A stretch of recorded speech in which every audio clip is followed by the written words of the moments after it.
السلام عليكم يا كرام. هذه كورسات بتكلف كثير كثير كثير مصاري، لكن بنعطيكم اياها ببلاش. معك مصاري كثير ولكن خايف عليها او ما فيش راحة بال.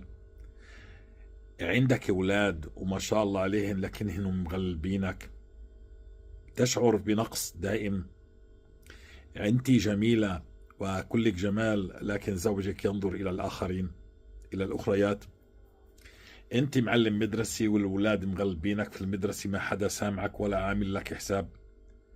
انت بالشغل معلم الشغل مسلط عليك، اموركم معطلة، حياتكم صعبة، في اشياء كثير معك لكنك لا تهتدي، هيك مش مرتاح.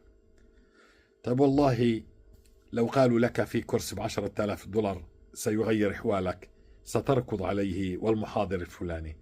والله اقسم بالله، اسمع، ان احدكم لا يحرم الرزق بذنب. السؤال انك انت مش رايح تغير واقعك لانك تتعامل مع الله الا اذا تركت الذنب، ثم لا يغير الاحوال الا الاستغفار. صلي، احنا بنصلي ونحن نصوم ونحن نقوم، وهذا رمضان تلو رمضان ولا يتغير الحال.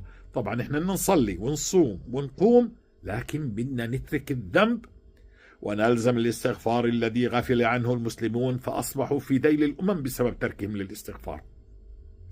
بالاستغفار يمدك الله بالمال والبنين، بالاستغفار ما كان الله معذبهم يستغفرون، بالاستغفار ونستغفر ربكم ثم توبوا إليه يمتعكم متاعا حسنا إلى أجل مسمى. فتتمتع في مصرياتك، في فلوسك، في زوجتك، في أولادك، في شغلك، ما حداش يسرقك، ما حداش يوكلك، ما حداش يغشك. إلزم الاستغفار.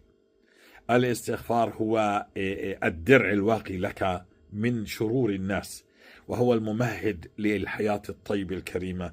وأن استغفروا ربكم ثم توبوا إليه يرسل السماء عليكم مدرارا ويزدكم قوة إلى قوتكم.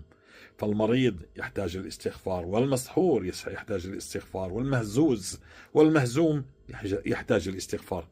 والله يا جماعة لو دفعتم مال الدنيا على أن تأتوا بما أقول لكم، والله لن تأتوا كما يأتي به لكم الاستغفار.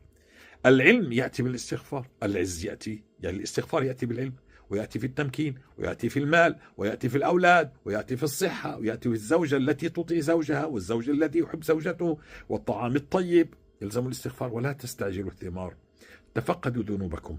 إذا الاستغفار طال معك ثماره، تفقد ذنوبك، تفقد الأنا، تفقد الحقد، تفقد الحسد، تفقد الإباحيات، تفقد الغيبة والنميمة، تفقد الربا، تفقد عقوق الوالدين. اترك ذنوبك والزم الاستغفار وسترى عجب من فضل الله.